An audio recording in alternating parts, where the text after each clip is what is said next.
Hello everyone. आज हम UP board 12th class का फर्स्ट लेसन जिसका नाम है साझेदारों का प्रवेश, इंग्लिश में एडमिशन ऑफ पार्टनर जिसे कहते हैं, आज उसको हम किस प्रकार से सॉल्व करना है उसके न्यूमेरिकल को उसको समझेंगे। तो चलिए देखते हैं। तो ये जो सवाल है, ये न्यूमेरिकल है, ये विजयपाल का है और सबसे बेस्ट बुक जो मानी जाती है वो इसी को मानी जाती है। तो इसी का मैं आपको एक सवाल करके दिखाऊंगा अभी।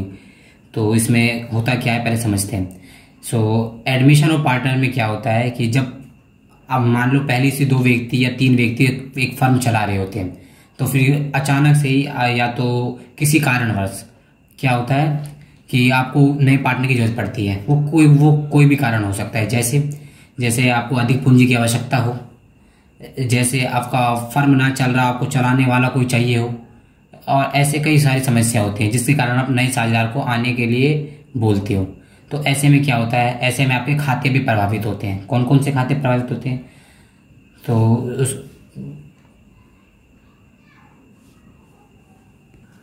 तो इसमें मेन 4 खाते होते हैं जो प्रभावित होते हैं। पहले रिवैल्यूएशन अकाउंट। रिवैल्यूएशन अकाउंट को हिंदी में पूर्ण मूल्यांकन खाता कहते हैं। पूर्ण मूल्यांकन खाता क्या होता है? जब भी कोई नया साझेदार आएगा तो उससे आने से पूर्व जो भी हमें लाभ या हानि हुई होगी उसको हम निकाल लेते हैं। क्यों?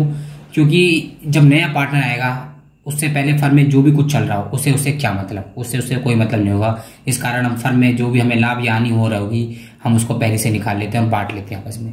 उसके बाद दूसरा खाता बनता है जिसका नाम है partners capital account. Partners capital account में क्या होता है, इसके अंदर नए पार्टनर के आ जाने से जो भी बदलाव पूंजी में होता है उसको हम करके दिखाते हैं। उसके बाद तीसरा खाता बनता है जिसका नाम होता है कैश अकाउंट, कैश या बैंक अकाउंट। मैं बताऊंगा ये दोनों क्या होते हैं। तो मैंने अभी कैश लेके चलते हैं। तो कैश अकाउंट होता है तीसरा। उसमें क्या होता है, नए पार्टनर के आ जाने के कारण जो भी हमारे रोकड़ पर मतलब कैश पे जो भी प्रभाव पड़ता है उसकी एंट्री हम इसमें दिखाते हैं। फिर आखिर में आता है बैलेंस शीट जिसे हिंदी में आर्थिक चिट्ठा कहते हैं। मतलब कि इसका क्या मतलब होता है, 11th में आपने पढ़ा होगा कि समस्त जो हमारा जो लेखा होता है वो आर्थिक चिट्ठा पे आके खत्म होता है। यदि इसका दोनों का बैलेंस मिलता है तो आपका सवाल ठीक चल रहा है। तो चलिए आगे समझते हैं सवाल। तो सबसे पहले हम इस सवाल देखते हैं, ये रहा वो सवाल, इसको करते हैं। तो इसमें सबसे पहले अकाउंट करा जाता है किसका? रिवैल्यूएशन, जिसे हिंदी में पूर्ण मूल्यांकन खाता कहते हैं। वो कहाँ लिखा होता है, उसको कहाँ से करते हैं? वो एडजस्टमेंट से करते हैं, समायोजन से करते हैं। वो कहाँ होता है? वो नीचे सवाल के लिखा होता है। सवाल ये रहा, रमेश और गणेश एक व्यापार में साझेदार थे और वे लाभ हानि 2/5 और 3/5 के अनुपात में बांटते हैं। उनका आर्थिक चिट्ठा इस प्रकार है। इस प्रकार से उनका आर्थिक चिट्ठा दिया होगा और उसके नीचे समायोजन दिया होगा। तो इस समायोजन से हम रिवैल्यूएशन अकाउंट बनाते हैं। चलिए समझते हैं आगे।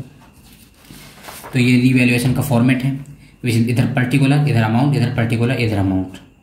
तो इसमें कैसे एंट्री करते हैं? कुछ भी यदि आपको नुकसान होता है तो उसकी एंट्री डेबिट में करेंगे, और कुछ भी आपको प्रॉफिट होता है तो उसकी एंट्री क्रेडिट में करेंगे। ध्यान रखिए, एक बात का ध्यान रखना कि जो मैंने आपको ये बताया है ये किसी बुक में आपको नहीं मिलेगा, ये मेरे द्वारा बनाई गई ट्रिक है। इससे आप सवाल को बड़े आसानी से सॉल्व कर पाएंगे।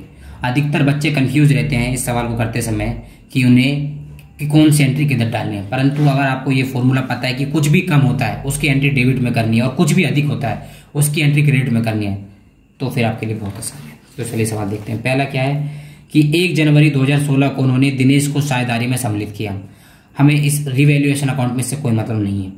दिनेश अपनी पूंजी के रूप में 6000 देगा और जिसके आधार पर वह भविष्य में लाभ का 1/3 भाग पाएगा और ख्याति के लिए 4000 नगद लाएगा। इससे भी हमें कोई मतलब नहीं है। ऐसा क्यों? कि मैंने क्या बताया था स्टार्टिंग में आपको कि ये रिवैल्यूएशन अकाउंट है। जो भी फर्म में पुराना लाभ या हानि होगा उसकी एंट्री करते हैं। ये तो नई से, ये क्या है, ये नई से संबंधित है, इससे हमें कोई मतलब नहीं है। अगला बा पढ़ते हैं क्या है, रहत्य तथा फर्नीचर का मूल्य 12.5% कम कर दिया जाएगा। हाँ, इसकी एंट्री होगी। क्यों? क्योंकि कम हो रहा है। मैंने आपको स्टार्टिंग में बताया था, मैंने क्या ट्रिक बताई थी कि कुछ भी कम हो तो उसकी एंट्री डेबिट में करते हैं। तो डेबिट में 2 से स्टार्ट होता है ये खाता, लिखेंगे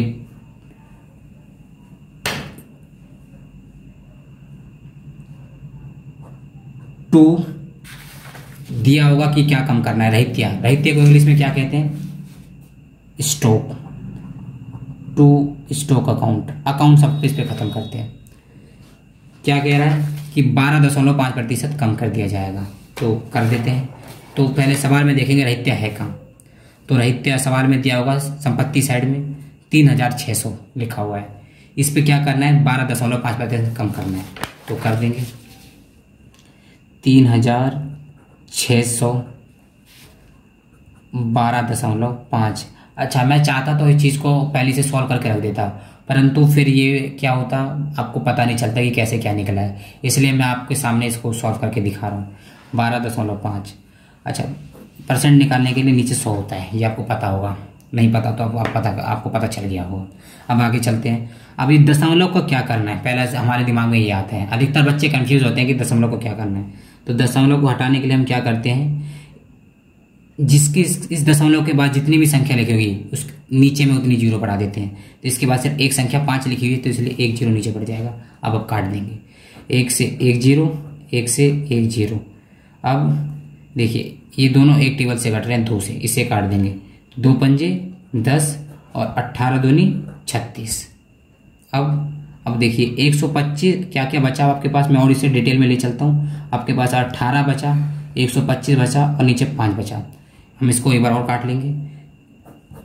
5 दूनी 10 और 5 पंजे 25, 25 पंजे 125, ये कट चुका। अब क्या बचा, 25 बचा और 18 बचा। इन दोनों की जब आप मल्टीप्लाई करोगे तो आएगा 450 रुपये।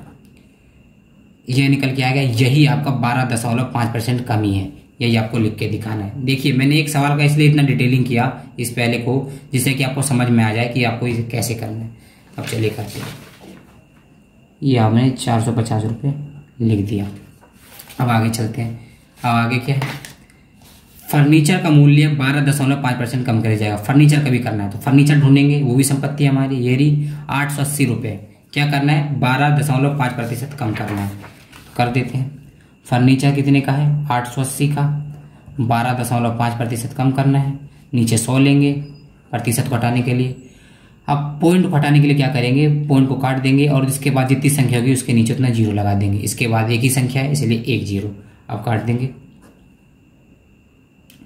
अब इसको काट देंगे, 50 दूनी 100 और 44 दूनी 28, 25 दूनी 50 और 22 दूनी 44। अब इसको आगे काट देंगे, 25 पंजे 125, 22 पंजे 110। अच्छा, मैंने इसको जल्दबाजी में काट दिया है, 110 आया है। ठीक है, आप आराम से सॉल्व करें, आपका भी 110 ही आएगा। ठीक है, चलिए हमें क्या हो गया है, हमें फर्नीचर का मूल्य कम कर दिया गया है। मैंने क्या बताया था आपको स्टार्टिंग में कि अगर आपका कुछ भी चीज़ कम होता है उसकी एंट्री आप डेबिट में करोगे, ये ट्रिक थी। तो इसीलिए हम इसकी भी एंट्री 2 लगाकर डेबिट में करेंगे। क्या, टू फर्नीचर अकाउंट सब जरूर लिखना है। कितना, 110 रुपये। अब आगे क्या है, समायोजन में चलना है। भवन की रकम बढ़ाकर 9500 की जाए।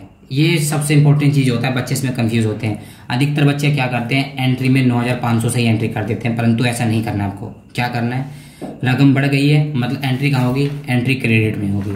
तो भवन है कितने का, 8000 का। भवन पहले हमारा जो था वो 8000 का था, अब बढ़कर कितने का हो चुका है, 9000 का, 9500 का। तो ध्यान दीजिए, पिछले वर्ष वो 8000 का था परंतु इस वर्ष वो 9500 का हो चुका है। मतलब कितनी की बढ़ोतरी हो चुकी है, 1500 की। 1500 का आपको इस साल प्रॉफिट हुआ है, ना कि 9500 का। ध्यान रखना इस बात का। और मैंने क्या बताया था आपको, कुछ भी अधिक हो उसकी एंट्री आप क्रेडिट में करते हैं। तो क्रेडिट स्टार्ट होता है बाय से। बाय भवन है, भवन को क्या कहते हैं इंग्लिश में, बिल्डिंग अकाउंट। कितना निकाला था अभी, 1500। चलिए आगे चलते हैं सवाल में। अब आगे क्या है, संदिग्ध ऋणों के लिए विविध देनदारों पर 5% संचित की जाए। ध्यान रखना, सवाल में कभी कभी दिया आएगा देनदारों पर, वरना कभी कभी नहीं भी लिखाएगा, सीधा लिखाएगा कि संदिग्ध ऋणों के लिए 5% संचित की जाए। तो आपको आंख बंद कर कर हमेशा उसको देनदार पर ही करना है, क्योंकि संदिग्ध ऋण हो, चाहे सौदे ऋण हो, चाहे प्रावधान हो, ये सभी के सभी देनदार पर जाके निकलते हैं। तो इसमें लिख रखा है कि देनदारों पर निकालना है, तो ये इजी है। तो संदिग्ध ऋण को क्या बोलते हैं, इसको कहते हैं प्रोविजन फॉर बैड डेब्ट्स। तो ये कहाँ पे एंट्री आएगी, बच्चे कंफ्यूज रहते हैं कि इसकी एंट्री कहाँ आएगी। अब मान लो आपको किसी से पैसे लेने थे और वो पैसे नहीं मिले, तो आपके लिए प्रॉफिट हुआ या लॉस हुआ, लॉस हुआ। उसी प्रकार से ये होता है, देनदार का मतलब होता है जिनसे हमें पैसे लेने होते हैं और वो हमें पैसा नहीं देगा, तो हमें प्रॉफिट होगा या लॉस होगा, हमें लॉस होगा। तो इसलिए इसकी एंट्री हम डेबिट में करेंगे। तो क्या लिखकर, to provision for bad debts, कितने का निकालते हैं। तो संदिग्ध ऋण के लिए 5% निकालना है। देनदार ये रहा, देनदार है 1100, देनदार है 1100, 5% निकालना है। 5% क्या होगा इसका, ये निकाल लेते हैं इस प्रकार से, 2 से 2 जीरो, 11 पंजे 55 रुपये। इसका 5% क्या निकल के आया, 55 रुपये। इसकी डेबिट में एंट्री कर देंगे। ये हमने इसकी डेबिट में एंट्री कर दी। अब आगे चलते हैं। उपयुक्त विवरण से आवश्यक खाते खोलिए तथा प्रारंभिक चिट्ठा बनाइए। बस इतना ही करना है इसके अंदर। रीवैल्यूएशन में सिर्फ समायोजन की एंट्री करते हैं और हमने समायोजन की एंट्री कर ली। अब आगे क्या करना है उसको देखते हैं। सारी एंट्री करने के बाद आपको डेबिट का और क्रेडिट का दोनों को अलग अलग योग करना होगा। तो जब आप डेबिट का योग करोगे तो आपका आएगा 615 रुपये, और जब आप क्रेडिट का योग करोगे तो वो आएगा 1500 रुपये। योग मतलब इन सभी को जोड़ना हो, डेबिट के सभी रकम को जोड़ना और क्रेडिट के सभी रकम को जोड़ना। इसको जोड़ने पा रहा है 615, इसको जोड़ने पाया 1500 रुपये। तो कौन सा ज़्यादा हुआ, क्रेडिट वाला ज़्यादा हुआ। कौन सा ज़्यादा हुआ, क्रेडिट वाला ज़्यादा हुआ। तो जो ज़्यादा वाला होता है उसकी एंट्री हम लास्ट में दोनों ओर कर देते हैं टोटल करने के लिए। 1500 रुपये ज़्यादा है तो इसकी हमने ऐसे एंट्री करके दिखा दी। तो कम किसको पड़ रहा है, कम डेबिट को पड़ रहा है। जब डेबिट को कम पड़ता है तो इसका मतलब होता है हमें प्रॉफिट हो रहा है। तो उसको कैसे दिखाते हैं, तो उसको दिखाते हैं to profit transferred to capital account. नाम दिए होंगे, नाम क्या क्या देख लेते हैं। एक का रमेश नाम है और एक का गणेश। हमें नए वाले से मतलब नहीं है, क्यों, क्योंकि ये हम पुराने साझेदारों का बनाते हैं, नए का नहीं बनाते हैं। तो पुराने साझेदार कौन है, रमेश और गणेश, उनके नाम लिख देंगे, रमेश और गणेश। ठीक है, अब आगे क्या करना है। तो मैंने क्यों नाम लिखा इसका रीजन बताता हूँ। हमें वे सब टोटल प्रॉफिट कितने का हो गया निकाल लेते, अभी निकाला नहीं है मैंने। सो 1500 रुपये क्रेडिट का ज़्यादा है, डेबिट का कम है, माइनस कर लेंगे तो निकल के आएगा 10 में से 5 गए 5, 9 में से 1 गए 8 और 14 में से 8, 885 रुपये। 885 रुपये हमें टोटल प्रॉफिट हो गया है। ये टोटल प्रॉफिट है, ये टोटल प्रॉफिट है। जबकि हमारे क्या है, 2 साझेदार है, उनके लाभ हानि अनुभाजन दे रखे हैं। तो इसी अनुपात में हम क्या करेंगे, इस प्रॉफिट को बांट देंगे। तो 885 टोटल प्रॉफिट, ए का निकालते हैं। 885 इंटू ए का क्या रेशियो दे रखा है, उसको इंग्लिश में रेशियो बोलते हैं अनुपात को।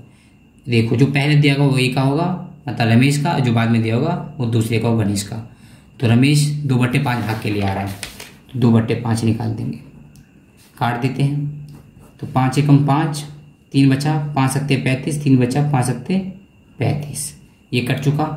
क्या आया, 177। अब 177 की गुना 2 में कर देंगे, क्या निकल के आएगा, निकल के आएगा 7 दूनी 14, 7 दूनी 14, 1 15, 2 एकम 2, 354 रुपये। 354 रुपये क्या निकल के आया, या ए का प्रॉफिट निकल के आया टोटल में से, कितने में से, 885 में से।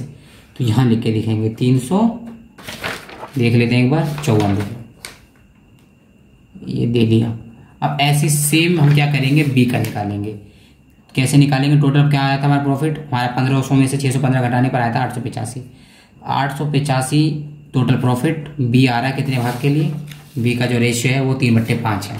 तो 3/5 बांट देंगे, काटने पे वही 177 आएगा, पिछली बार आया था 177, 3 से गुना कर देंगे उसकी, तो आएगा ये 7 या 21 का 1 हासिल 2, 7 21 2, 23 हासिल 2, 3 2 5, 531 रुपये। 531 का हमें क्या हो गया, फायदा हो गया, किसको, बी को, 531। अब आपको पता करना है जो हमने ये निकाला है, जो सवाल में हमने रेशियो निकाला है प्रॉफिट का, वो सही है या नहीं। तो क्या करेंगे हम इसके लिए, इसको दोनों को जोड़ के देख लेंगे। 531 और 354, 4 और 1 5, 5 और 3 8 और 5 और 3 8, देखो इसी के बराबर आ गया जो हमने निकाला था। तो मतलब हमारा सवाल ठीक चल रहा है। और यहीं पर यहीं पर आपका रिवैल्यूएशन खत्म हो जाता है। ठीक है, इसके बाद अगला अकाउंट बनता है कौन सा, पार्टनर्स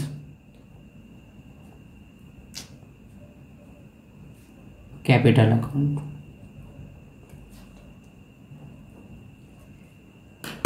पार्टनर्स कैपिटल अकाउंट, इसमें क्या होता है, इसमें हम पूंजी से संबंधित एंट्री करते हैं। कैसे देखते हैं, चलिए। कैपिटल है, पूंजी से रिलेटेड है। अब कंफ्यूजन ये होती है कि सिर्फ डेबिट से स्टार्ट करते हैं कि क्रेडिट से।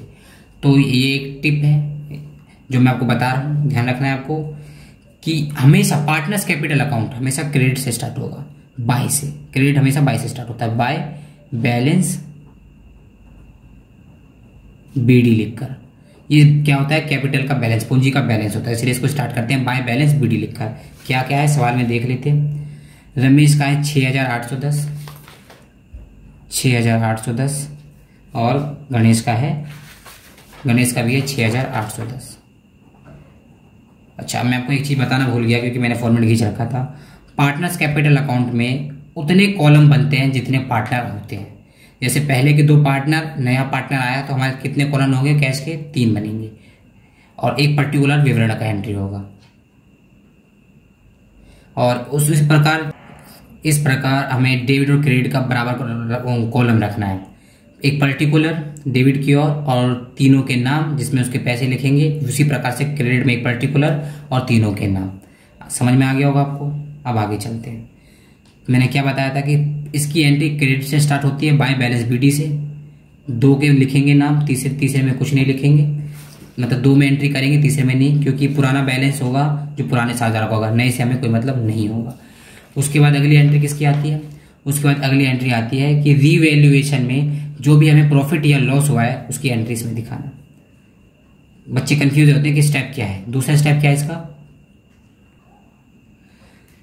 तो जैसा कि मैं आपको बता रहा था कि दूसरी एंट्री पे बच्चे कंफ्यूज होते हैं कि क्या करना होता है।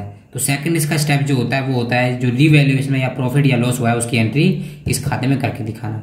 तो इसमें भी एक ट्रिक है जो अधिकतर बच्चों को नहीं पता होता, नहीं टीचर समझा पाते हैं, मेरे पास है वो। समझिए कि अगर आपने पैसा डेबिट में दे रखा है तो उसको क्रेडिट में लिख के दिखाना है, अगर क्रेडिट में दे रखा है तो डेबिट में, मतलब क्रॉस करना। यदि आपने प्रॉफिट बांट रखा है तो उसे क्रेडिट, या आपने रिवैल्यूएशन में डेबिट में लिखा होगा उसको आपको पार्टनर्स कैपिटल में क्रेडिट में लिख के दिखाना है। और वही आपने लॉस बांट रखा है रिवैल्यूएशन मतलब क्रेडिट साइड लिख रखा है तो उसकी एंट्री पार्टनर्स कैपिटल अकाउंट में डेबिट साइड होगी।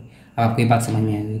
तो हमने क्या किया है, हमने डेबिट और बांट रखा है प्रॉफिट, डेबिट में लिख रखा है इसकी एंट्री, तो इसकी एंट्री हम क्रेडिट में करेंगे। किसका, रिवैल्यूएशन का, प्रॉफिट या लॉस का।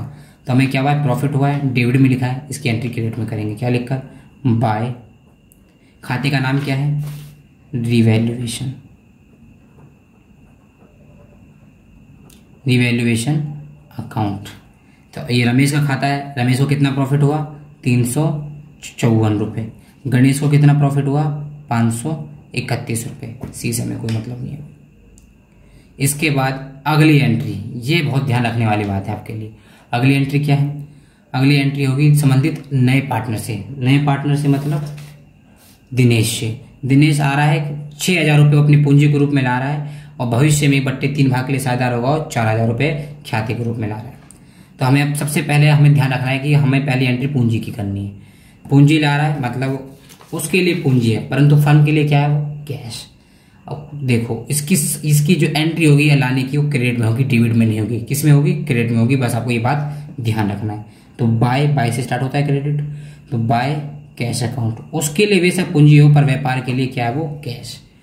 पहले और दूसरे में एंट्री नहीं करेंगे क्योंकि ये रमेश का, ये गणेश का है। दिनेश के खाते में करेंगे, कितना लेके आ रहा है वो 6000 रुपये लेके आ रहा है। अब चौथी एंट्री किसकी की जाती है, मैं फिर से एक बार याद दिलाता हूँ। पहली एंट्री होती है इसकी बाय बैलेंस बीडी, जो पुराने साझेदार होते हैं उनकी जो पूंजी होती है उसको लिख के दिखाते हैं कुछ इस प्रकार से। इसके बाद दूसरी एंट्री की जाती है रीवैल्यूएशन की। रीवैल्यूएशन में यदि प्रॉफिट हुआ है तो उसको क्रेडिट की ओर बांट देते हैं क्योंकि उसमें हम डेबिट में लिखते हैं, यदि लॉस हुआ है तो उसको डेबिट की ओर बांट देते हैं। और तीसरी एंट्री होती है जब नया पार्टनर आता है, वो पूंजी लेके आता है, उसकी एंट्री करते हैं। क्या लिखकर, बाय कैश अकाउंट, और उसके खाते में पैसे डालते हैं। चौथी जो एंट्री होती है वो होती है जो नया पार्टनर आ रहा है अपने साथ वो क्या लाएगा, ख्याति लेके आएगा। क्या लाएगा, ख्याति। ख्याति क्या होती है आपके दिमाग में आ रही होगी अब। तो ख्याति क्या होती है, जो आप 2 या 3 साल से या उससे भी पहले से अपनी जो इतनी मेहनत से आप अपनी कंपनी को चला रहे हो, फर्म को चला रहे हो, और कोई नया व्यक्ति आता है ऐसे ही आपके साथ आपके प्रॉफिट में अपना हक जमा लेगा नहीं। उसको क्या करना होता है, जो भी आपने इतनी प्रसिद्धि से, नेका नामी से, अपनी मेहनत से अपने जो नाम कमाया है, वो आप उससे पैसा मांगते हो, जिसे आप क्या बोलते हो, गुडविल बोलते हो, ख्याति, कि मेरा व्यापार में इतना नाम है, इतना पैसा दोगे तभी आप आ सकते हो। तो वो अपने साथ इतना पैसा लेके आता है। तो 4,000 रुपये वो क्या लाया है, ख्याति के रूप में लेके आया है। तो क्या करोगे, क्या होगा इसका एंट्री, ध्यान रखना। वो लेके आया, किसके लिए लेके आया, पुराने पार्टनरों के लिए। उसमें नहीं बटेगा, किसमें बटेगा, पुराने पार्टनरों में। कौन है वो, रमेश और गणेश, उनमें बटेगा। उनके रेशियो में क्या है वो, 2/5 और 3/5। इस बात का ध्यान रखना। तो इसकी एंट्री कैसे करेंगे, सभी की एंट्री क्रेडिट साइड होगी। तो बाय गुडविल अकाउंट, गुडविल को हिंदी में ख्याति बोलते हैं, गुडविल अकाउंट। अब बांटेंगे कैसे, बात यहाँ पे आती है कि बांटेंगे कैसे। तो कितनी लेके आ रहा है वो 4,000 रुपये लेके आ रहा है। गुडविल वो 4,000 रुपये लेके आ रहा है। 4,000 टोटल है। पहले ए का निकालेंगे, ए मतलब रमेश से मतलब मेरा ए का, तो रमेश का निकालेंगे। 4,000 आगे ले लेंगे फ्रंट पे। और कितने भाग के लिए रमेश है साझेदार, रमेश है 2/5 के लिए, तो 2/5 भाग इसका निकाल लेंगे। तो 5 अट्ठे 40, 800 रुपये और 8 दूनी 16, 1,600 रुपये क्या आ गया आपका, जो रमेश का है गुडविल में उसका हिस्सा आ गया। ऐसे गणेश का निकाल लेते हैं। गणेश 4,000 टोटल गुडविल लेके आ रहा है, वो तो वही रहेगा। वो कितने भाग के लिए आ रहा है गणेश, तो गणेश आप देखेंगे 3/5 भाग के लिए। तो क्या करेंगे हम, 3/5 भाग इसका निकाल लेंगे। वही 5 अट्ठे 40, 2 0 8 दिया 2,400 रुपये। मैं एक एक चीज आपके सामने कर रहा हूँ, किस लिए कर रहा हूँ मैं, जिससे कि आपको कोई कंफ्यूजन नहीं हो। तो ए का क्या है, मतलब रमेश का क्या निकल के आया 1,600 रुपये, और गणेश का क्या निकल के आया 2,400 रुपये। अब इसकी एंट्री करेंगे कैसे, बाय गुडविल अकाउंट हमने लिख दिया है। 1,600 रुपये अभी हमने निकाला था, एक का उसको दे देंगे, और दूसरे का 2,400 भी हमने निकाला था, ये हमने दूसरे को दे दिया। ये देखिए 1,600 और 2,400 रमेश का और गणेश का, ठीक है। तीसरे से हमें मतलब नहीं होगा, क्यों, क्योंकि तीसरा पार्टनर पुराने पार्टनरों के लिए लेके आता है। जो नया पार्टनर होता है वो पुराने पार्टनरों के लिए गुडविल आता है, इसलिए उसके में खाते में कुछ भी एंट्री नहीं करते। और इसके बाद चलिए देखते हैं क्या कुछ हो रहा है इसमें, और इसके अंदर कोई सी भी एंट्री नहीं आएगी। तो नहीं आएगी तो हम क्या करेंगे, तो अब हम इसका टोटल करेंगे।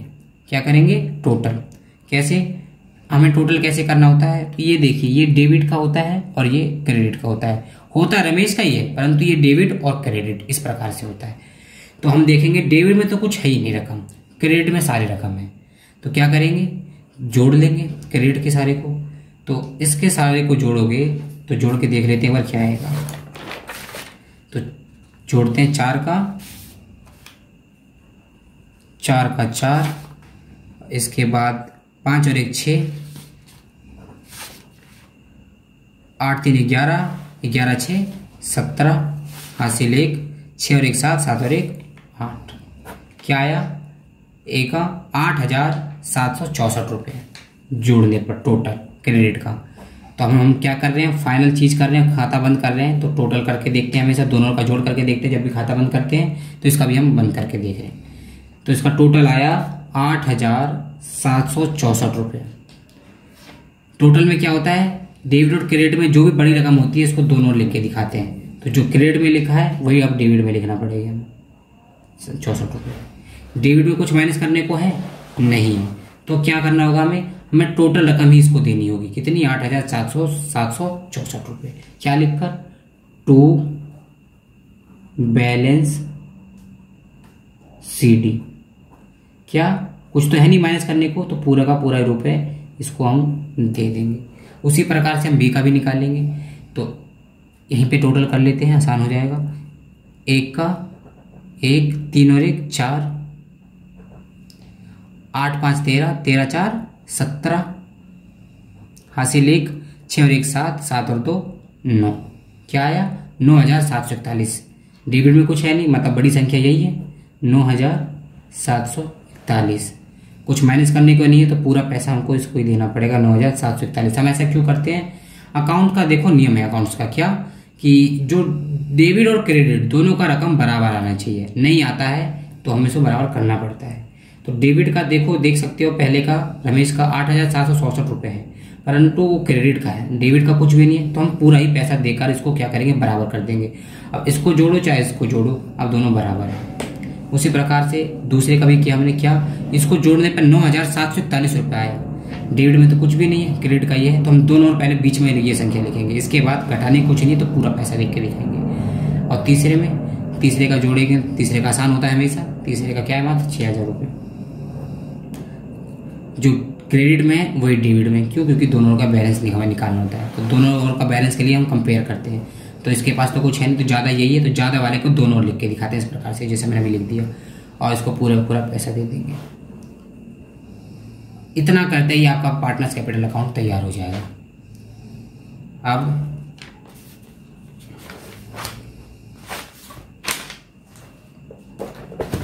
अब अगला अकाउंट बनाएंगे क्या, अब बनाएंगे हम कैश अकाउंट। कौन सा अकाउंट बनाएंगे हम, कैश अकाउंट।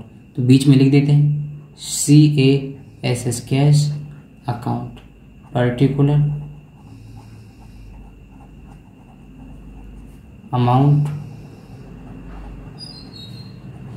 पर्टिकुलर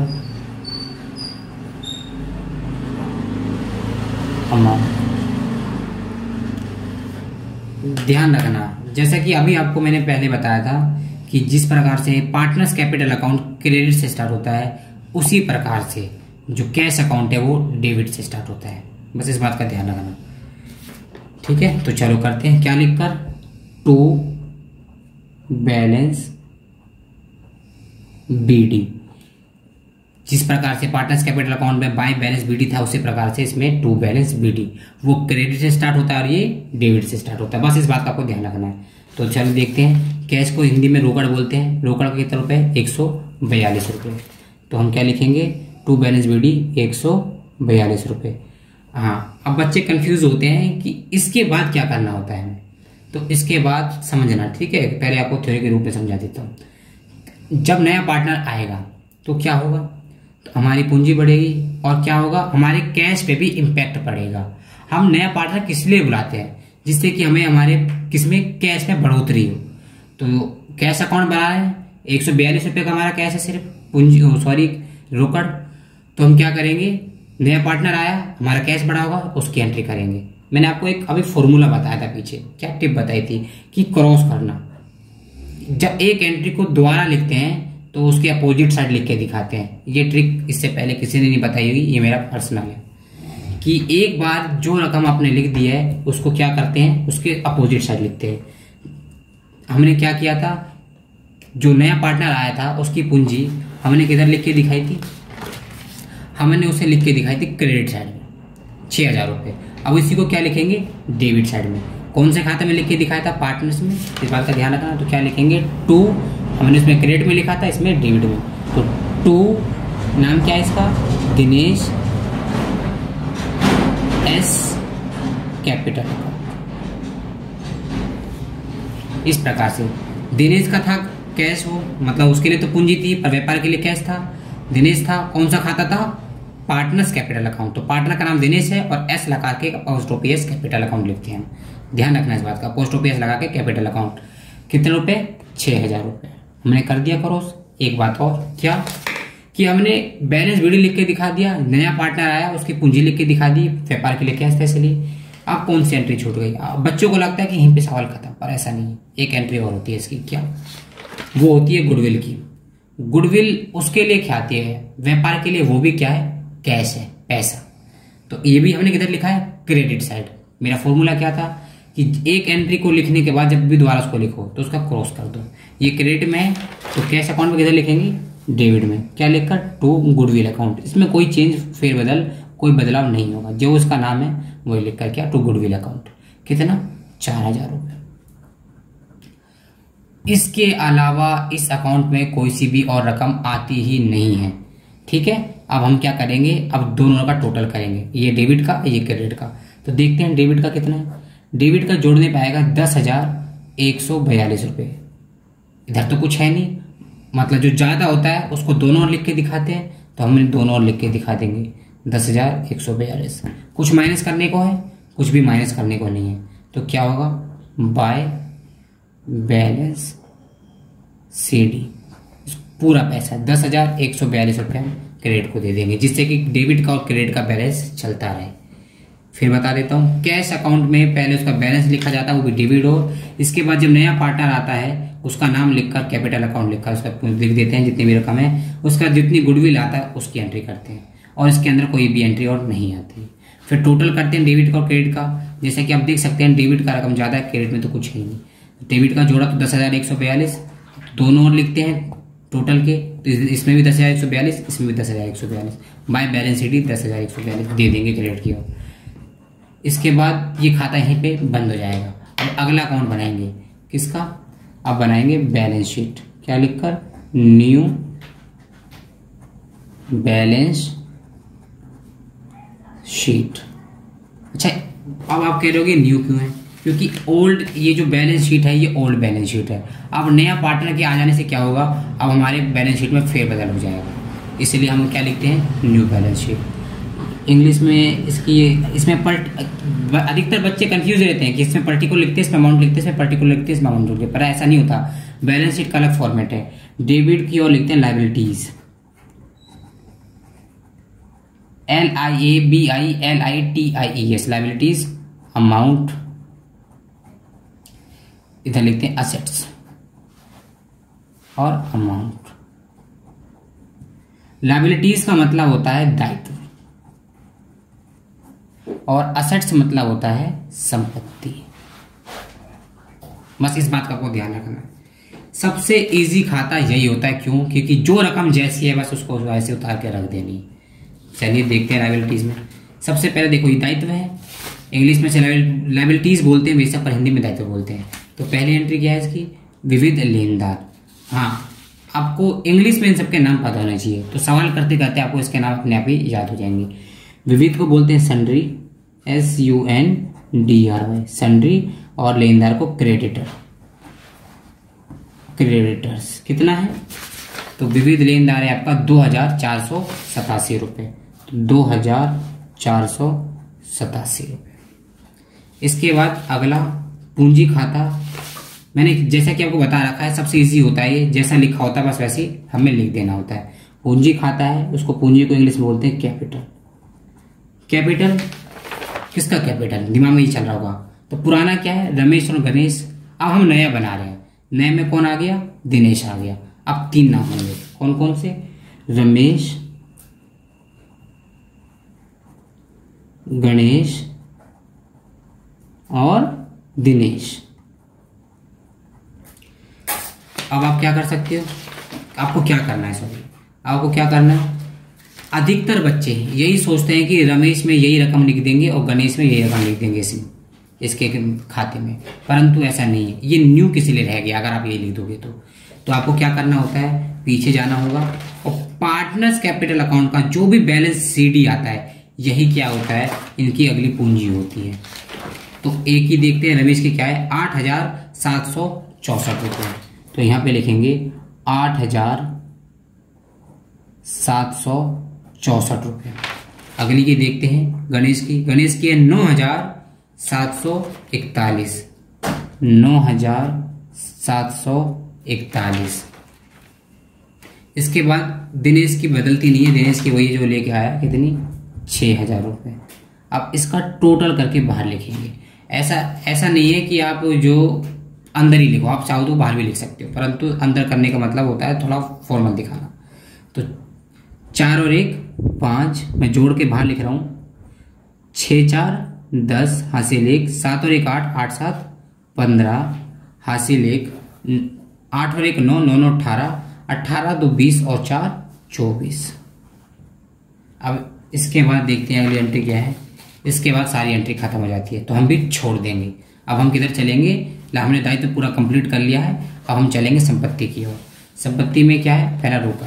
संपत्ति को इंग्लिश में एसेट्स बोलते हैं। सबसे पहला रोकड़ था, रोकड़ को बोलते हैं कैश। कैश कितना है, तो मैंने सबसे अधिक जो बच्चे कंफ्यूज होते हैं वो इसी एंट्री में होते हैं, बैलेंस शीट जब आती है तो हम क्या लिखते हैं जल्दबाजी में, 142 रुपये एंट्री कर देते हैं। अच्छा, तो फिर फायदा ही क्या हुआ नए पार्टनर का आने का अगर हम यही रुपए लिख देंगे? तो हम क्या करेंगे इसके, ये नहीं लिख कर, ये नहीं लिखेंगे तो क्या लिखेंगे? तो आपने कैश अकाउंट बनाया है, उसमें अपना नया बैलेंस निकाला है 10,142 रुपये, आपको उसकी एंट्री इसमें करनी होती है, ना कि पुरानी वाली। समझ में आ गई होगी बात आपको ये? तो कर देते हैं 10,142 आपकी कैश की। अब आगे चलते हैं, आगे क्या है? बैंक में रोकड़। बैंक में रोकड़ है तो बैंक लिख दो, बैंक कितना? 2,385 रुपये। बैंक में कोई बदलाव नहीं होगा, जो उसकी रकम है वही लिख देंगे 2,385। अगला क्या है? विविध देनदार, कितना? 1,100। विविध देनदार को क्या बोलते हैं? Sundry debtor. सन्ड्री डेब्टर कितने का? 1,100 का। अब आप कह रहे होंगे कि मैंने इसकी रकम अंदर क्यों लिखी, बाहर क्यों नहीं लिखी अमाउंट में? तो आपको पहले ही बात मैंने नहीं बताई, जिससे कि आप कंफ्यूज ना हो। अब बताता हूँ। आप जो भी एंट्री रिवैल्यूएशन में करते हो, उसकी एंट्री आपको किसमें? बैलेंस शीट में दिखानी होती है। इस बात का ध्यान रखना। जो भी एंट्री आप रिवैल्यूएशन में करते हो, उसकी एंट्री आपको बैलेंस शीट में एक बार और दिखानी होती है। एडजस्टमेंट को 2 बार दिखाया जाता है। 11th क्लास में भी आपने ये पढ़ रखा है। तो देखो, आपने क्या कर रखा है? प्रोविजन फॉर बैड डेब्ट्स आपने निकाल रखा है 55 रुपये, निकाल रखा है ना? तो 55 रुपये आपने किस पे निकाला था? डेब्टर पे निकाला था। तो क्या करोगे आप? माइनस का ऐसे मार्क लगाओगे, चिन्ह लगाओगे और यहाँ लिख दोगे प्रोविजन। प्रोविजन कितने का? 55 रुपये का। एक बार माइनस का और चिन्ह लगाओगे और 10 में से 5 गए 5, 9 में से 5 गए 4, 0 का 0 और 1,045 रुपये। ये आपका क्या आ गया? माइनस करने के बाद आ गया। अगली एंट्री देखते हैं किसकी है। इस तरह से आप माइनस करके दिखाओगे। अगली एंट्री है रहत्या की। रहत्या कितने का है? 3,600। रहत्या को क्या बोलते हैं? स्टॉक बोलते हैं। स्टॉक। आप इस एक बात आपने गौर करी, ना ही इसमें मैंने टू लगाया है डेबिट में, ना इसमें बाय लगाया है। मैं आपको जानकारी के लिए बता दूं, आपको नहीं पता हो तो, बैलेंस शीट में टू और बाय का यूज नहीं होता है, उसका प्रयोग नहीं करते हैं। चलिए हम कहाँ पे थे? सवाल पे आ जाते हैं। स्टॉक था हमारा 3,600 का। अब आप कहेंगे आपने दोबारा से इसको अंदर क्यों लिखा, बाहर क्यों लिखा? तो बिल्कुल आपका गैस सही है। हमने इसकी एंट्री रिवैल्यूएशन में कर रखी है डेबिट साइड। अच्छा, जो भी डेबिट साइड हम एंट्री करते हैं, ध्यान रखना, उसको हम माइनस करके दिखाते हैं। क्या करके दिखाते हैं? माइनस करके दिखाते हैं। कहाँ पर? बैलेंस शीट में। और जो भी हम क्रेडिट साइड लिखते हैं, उसको हम प्लस करके दिखाते हैं। कहाँ पर? बैलेंस शीट में जाकर। ठीक। तो स्टॉक 3,600 का था, परंतु डेबिट में इसकी एंट्री है स्टॉक की 450 रुपये, कम हो गया है, तो हम माइनस करेंगे। माइनस लेस लिखकर, लेस LESS कितना? ध्यान नहीं मेरे को, 450 रुपये। 450 माइनस कर देंगे। 0 का 0, 10 में से 5 गए 5, 5 में से 4 गए 1 और 3 का 3, 3,150। अब अगली एंट्री देखते हैं किसकी है। अगला है फर्नीचर। सबसे आसान एंट्री मैंने बोल रखा है कि बैलेंस शीट सबसे आसान होती है। जो होता है बस उसी को क्या होता है, आपको दोबारा से लिख देना होता है। फर्नीचर कितने का? 880 का। पहले फर्नीचर लिखेंगे तो फर्नीचर 880। मैंने इसकी भी एंट्री अंदर लिखी है, बाहर नहीं लिखी। क्यों? क्योंकि इस पे भी समायोजन आपने कर रखा है। आपने देखो क्या कर रखा है, फर्नीचर पर 110 रुपये आपने क्या कर रखा है? कम कर रखा है। माइनस होगा, माइनस लिखोगे लेस LESS और 110 रुपये माइनस कर दोगे तो क्या आएगा? 0 का 0, 8 में से 1 गए 7 और 8 में से 1 गए 7। आपने एक चीज गौर करी होगी कि मैं संख्या के नीचे संख्या लिख रहा हूँ। अभी मैं बताऊंगा मैं ऐसा क्यों लिख रहा हूँ, कि देखो इसके एक इसके नीचे ये, इसके नीचे ये, इसके नीचे ऐसा मैं क्यों लिख रहा हूँ, आपको मैं भी जरूर बताऊंगा। तो आगे चलते हैं। आगे है भवन। भवन बिल्डिंग, BUILDING। बिल्डिंग कितने का? 8,000 का। 8,000 की बिल्डिंग है। इसकी भी एंट्री मैंने क्या करा है? अंदर लिखा है। क्यों? क्योंकि आपने इसके ऊपर भी समायोजन कर रखा था। क्या? परंतु इसकी आपने समायोजन कर रखा था क्रेडिट में। कितने? 1,500 रुपये। क्रेडिट में अगर आपने समायोजन कर रखा है रिवैल्यूएशन में, उसकी एंट्री कर रखी है, तो इसका मतलब वो जुड़ेगा। और वही डेबिट में होता है तो माइनस होगा। तो यहाँ पे जुड़ेगा ये क्रेडिट में। क्या लिखकर? Add, ADD add. कितना? 1,500। कितने का हो गया अभी? 9,500 का। सवाल में देखो क्या कह रखा था। सवाल में यही तो कह रखा था कि भवन की रकम बढ़ाकर 9,500 कर दी जाए। हमने अंत में भवन की रकम बढ़ाकर 9,500 साल की दिखा दी। समझ में आ गई आपको बात? अब कुछ नहीं करना। आपने क्या किया? आखिरी एंट्री भी कर दी। अब कुछ नहीं करना, आपको सिर्फ जोड़ना है। जोड़ दोगे आप। तो जोड़ने के बाद आपका जो आंसर आएगा निकाल लेते हैं। 7 और 5 12। मेरे को वैसे आंसर पता है, परंतु हम क्या कर रहे हैं, हम ये सवाल इसलिए कर रहे हैं समझने के लिए। तो हम क्या करेंगे, इसको जोड़ के देख लेंगे। 7 और 5 12 हासिल 1, 8 और 1 9, 9 का 9, 5 4 9 और 4 4 8, नहीं 4 और 2 6, थोड़ा गलत हो गया, 6 और 2 का 2, 26,992 इसका आया डेबिट का जोड़। ठीक है, अब वैसे क्रेडिट का जोड़ के देखेंगे। लायबिलिटीज का आया 26,992। आप देखते हैं असेट्स का आता है नहीं आता है। यदि जितनी बैलेंस डेबिट का है, मतलब जितनी बैलेंस लायबिलिटीज का है उतना ही असेट्स का आया, तो हमारा सवाल ठीक है। करके देखते हैं। 5 और 5 10, 10 2 12 हासिल 1, 4 और 1 5, 8 5 13, 13 4 17, 17 5 22, 22 7 29, 29 का 9 हासिल 2, 2 और 1 3, 3 और 3 6, 6 और 1 7, 7 14, 14 5 19, 19 का 9 हासिल 1, 2 और 1 3, 3 और 1 4, 4 3 7 और 9 7 16, 16 का 6 हासिल 1। और कौन सा, ये 10,000 का 1 बचा, 1 और 1 2। आप देख सकते हैं कि मेरा दोनों का बैलेंस बराबर आया, मतलब हमने ये सवाल ठीक किया है। इस सवाल को और आपको एक बार में ये वीडियो समझ में नहीं आई तो आप इसको दोबारा से रिवाइंड करके देखें और आपको ये वीडियो जरूर समझ में आएगी और आप आराम से किसी भी सवाल को सॉल्व कर सकेंगे।